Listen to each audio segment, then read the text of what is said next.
Hello. What up? What's up, Will? What's up? All right. I've got Anthony and John from Vane on. If you are tuning in and you don't know who Vane is, you probably aren't a part of the hardcore scene right now because it would be impossible to miss them. They're out of everything that's come out in the past few years, probably one of the most exciting new hardcore bands to surface. Awesome dudes. We've worked together on a record and some other various things. A pleasure to work with you guys as always. Very talented musicians, very cool perspectives on life, and a shared love for ignorant hardcore. So I always appreciate our chats, and thank you for being a part of this, guys. Thank you for having us. So we talk a lot, so we're always kind of on the same page. But I know,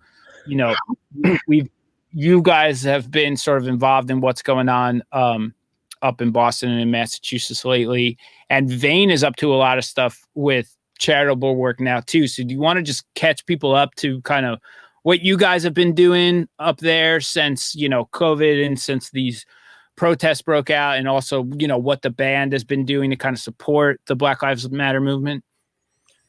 So one of the first things we did when everything first started happening was Jamie from Code Orange actually hit us up, and he got us together and Turnstile, and I had hit up Keith about getting them involved for putting a bunch of test presses into a raffle to raise a ton of money for like various bail funds. So we did that, which raised quite a bit. I was happy about that. And then we're obviously doing this. We have another band called Fleshwater. We did a shirt, like a t-shirt with that, and raised a lot of money with that. And I've been since this has all started, like so many bands have posted so much merchandise, all donating to the Bail Project. So I've tried to pick up as much as I can from other bands and stuff. Like this King 9 shirt from Brass City, I just got in the mail. Oh, nice. That was I bought that the second I saw it because it was going to a good cause. Yeah, that's some of the stuff we've been up to as far as that goes. What are I haven't really talked to a lot of people in Massachusetts, and not to throw shade at Boston and Mass, but Boston can be a bit of a racist city at times. I mean, there's a very old Irish population there, and I mean, I've seen it firsthand in Boston. If you went to hardcore shows a long time ago, that there was present for white power dudes and racists and shit, and a lot of it got kicked the shit out of there. But what is like the climate like in Boston right now? Because some of my memories from there include some less than stellar humans, for lack of a better word. But I mean, you're there, you're kind of closer to this community, and what's it like there now? Well, so right now, like I haven't been going into Boston a lot or anything, but I know what you're talking about because I've actually seen it firsthand. Like in Boston, in like the train stations or a Dunkin' Donuts, wherever, I've seen like the characters that you're talking about doing the things they do. Right now, I mean, about a week ago or so ago, I went down to go to one of the protests at City Hall, and like it was insane because there was like 10,000 people, everybody there for the same reason. There was military all over the street. There was like tanks everywhere. There was soldiers lining the roads, cops everywhere. But it was a pretty peaceful protest. Everybody was just chanting. Someone was at the front with a megaphone and was leading everybody, and like people were chanting and being respectful of the surroundings, and it was like it was very positive. Like being around that kind of restored faith in humanity in a way, because it was like, well, there's literally 10,000 people here, all here for the same reason. But other than that, I haven't really been in the area enough to say. What about you? I think you've been down there. Yeah, I mean, in Boston, like sometimes with the younger kids, kids are a bit more accepting and progressive now. There may be some like, you know, older people who maybe have certain views, but usually they keep it to themselves. If it's like if someone says something kind of like out of pocket, you know, that's like race related or whatever, it usually gets shut down pretty quick. Like it's not accepted up in. Sure. I mean, I know you pretty well, and you're definitely not a dude to take shit. So I'm sure it gets shut down quick nowadays. Yeah. Yeah. John, I want to talk to you about something that's kind of, you know, a personal experience you had. I know we had talked about this before, but this whole, you know, idea of tokenism, and there's a, you know, something you've experienced touring with another band, not at all related to that band, but what you've encountered, you know, from fans and from people, kind of speaks to that tokenism stuff and how people identify bands. And you know, when you told me that story, I definitely felt uncomfortable, and it made me think like, have I done that? I mean, have I said, oh, it's the band with the girl? Is it the band with the black guy? And it kind of put a perspective.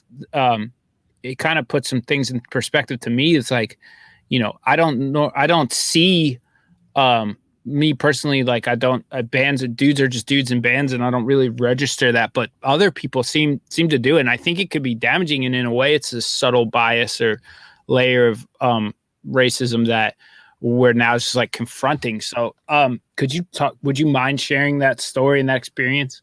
Yeah, I mean it's something that kind of just happens like from time to time. You have these people who you know, will like mistake you for maybe like another just black dude in like another band or whatever, and just kind of it's like a fanaticism that comes from like I don't know what place it would come from, because I'm not in that position, but like it comes off in like a kind of like, you know, not necessarily like as positive as a person like wants to make it seem, you know, comparing you to like other people, kind of just like looking at you as maybe not as like who you are as a person, but like, you know, what you look like. Or I think that's what I think, you know, that could be it. Cause it's like, these are like fans, and they're not trying to be, I don't think their intent is malicious. I just think it's not registering with them. That's like, you're only identifying this person because of the color of their skin and not what they do or who they are. Like, why would that, you know, oh, you're that bass player from that band, not like, yo, you're sick at bass. Like, you know, and it's like, it's got to be an accident for a lot of people, but it's a problem because it's sort of creating these biases, and it's sort of, I don't know, you're not I mean, I guess you are identified by the color of your skin, but you're supposed to be, you know, people are supposed to judge you by the content of your character. I mean, Jesus Christ, we've heard that statement before, you know, and you know, I thought it was interesting that you were getting, you know, recognized as a dude who played bass in a different band. And I'm like, I wonder why, you know, and you've kind of had that uncomfortable conversation with a fan, and, you know, it sucks that you have to deal with that. But it's something that I think at least now maybe people are becoming more aware of, like that. Hey, you know, don't just be so quick to identify people based on the color of their skin in that way, you know, because it comes off as a little bit of a stereotype or a bias, you know? Right. Yeah. You know, and then, you know, we talked a lot about this stuff, and even like you guys were up with me late last night too, and we were chatting and stuff, and a little bit about like this, where we, you know, we're all on social media all the time now, and you guys are definitely you're more of a private band on purpose on there, you know, like you don't post all the time. You're not fire and brimstone and sharing a million stories and shit. And then, you know, this whole thing about kind of like, you know, I wouldn't call it pretend activism, but like almost like pressured activism, where you're kind of unqualified people are maybe, you know, forced into a place where they think they're expected to speak out. And, you know, you guys are more on the silent side, but also more on the active side, you know? So it's like, what are your thoughts on that? Like how, you know, the way you guys carry yourself and what you do and how you look at, you know, activism from bands in this community. I think it's important to hear from dudes in Vain right now about that topic, you know? Yeah. Well, I mean, we do like we're doing like parody stuff and other stuff, into like a bunch of protests and stuff, and there's kind of been this environment that's been like crafted where you have to like kind of post what you're doing online, and we kind of just in general we just don't really like post about our lives that much on the internet, but we are like doing stuff, and with the like I suppose like pretend activism thing, it's like it's more so people kind of just making like a post and like just doing something because they think that that's what they're supposed to be doing, and not necessarily because it's what they believe. They just kind of, you know. Yeah, I think the pressure to fit in and be involved right now, I think sometimes it can be damaging, because if you're not qualified to talk about specific issues, I'm fucking barely qualified to do this. Do you know what I mean? I'm really not. And I'm like, the whole time I'm like, am I even supposed to be doing this shit? You know? And, but then, you know, I've done enough homework to know that I can put the right platform on for other people, and, you know, listen and learn and like make this more of an educational tool. Some people are like going fire and brimstone, sharing stuff, not really backing it up in facts. And I think it pokes holes in the Black Lives Matter cause, because now you give this lane for people to open up to, you know, it's like an easy attack. Then these people like can't really defend their justifications for saying things and stuff. And if you're just posting about rioting and protesting and all this shit, but you don't know why, or you're not educated enough on it, somebody goes at you, they win an argument, and then other people see it and they go, yeah, that guy was fucking right. Like, yeah, protest, this is bad, you know? And I think it can fuel more problems sometimes. But what you guys are doing, you're not as vocal, but you're active. And I do think that, you know, supporting this movement is going to come from a lot of angles, from the white community, from the bands, from the Black artists, from, you know, it's about, you know, attacking it from all the angles and doing what you're comfortable doing, using your skill sets to sort of try to solve these problems. So I appreciate both of you tremendously. And I'm glad to see that all the bands I work with give a fucking shit about this and are taking this stuff seriously. Is there anything else you guys want to say? I mean, a lot of young bands look up to you guys, and you know, I definitely wanted to leave you a minute to speak to people, because you don't do this a lot. And I know this was probably, you know, there's some pressure, you know, this is uncomfortable to do. So I do appreciate it, but please take the moment to say, you know, whatever else you'd want to say. I mean, I think one thing I really want to talk about, you kind of hit the nail on the head just now about social media and about, you know, sort of like how people direct their anger towards the situation. Sometimes it gets directed towards others, and it creates a situation, like you said, where one person feels pressured, they say the wrong thing, another person attacks them, and then all of a sudden you have like 20 to 40 people in this one bubble, like over here, distracted from the real problem.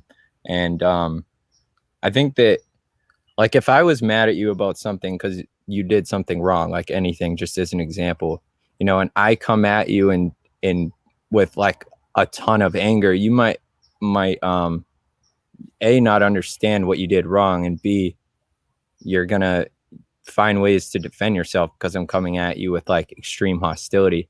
So if I tell you, hey, don't do that because this and that, and you go, okay, I understand, I just taught you something because I gave you the opportunity to learn.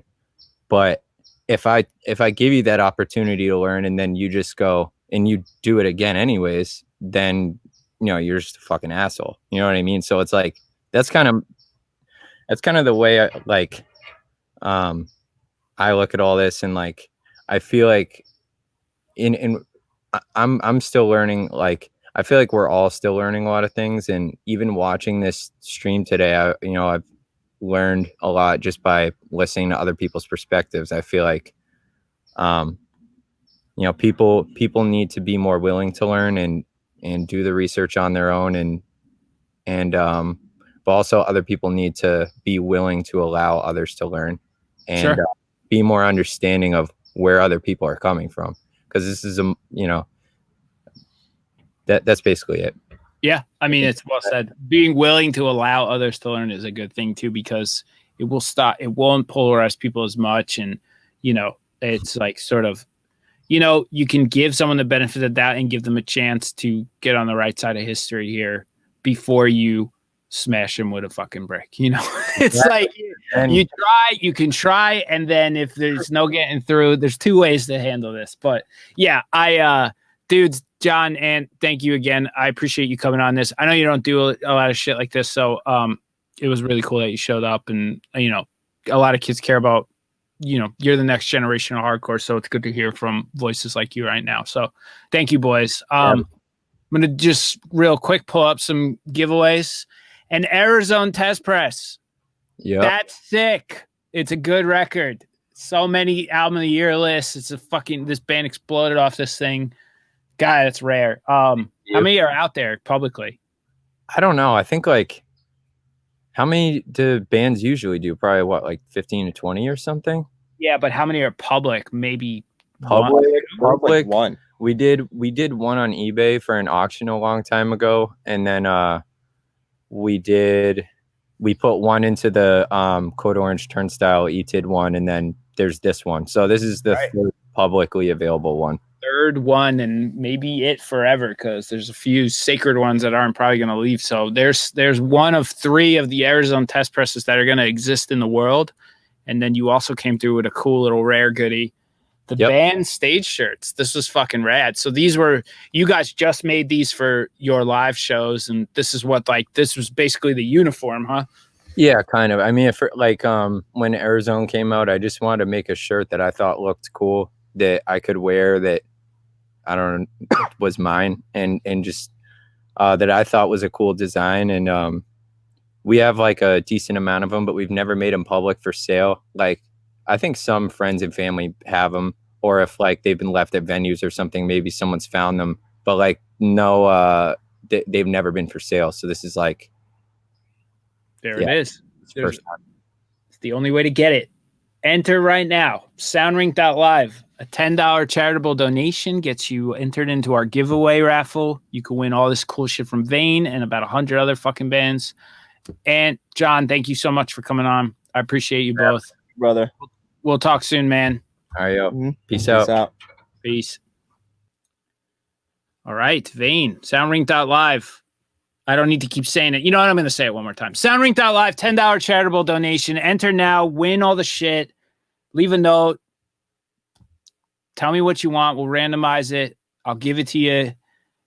Support the goddamn Black Lives Matter movement already. I don't want to do this anymore. It's been 20 hours, but we have a few good people left. I got Mad Joe from Wisdom and Chains coming on next. Give me 2 seconds. I'll be right back with him.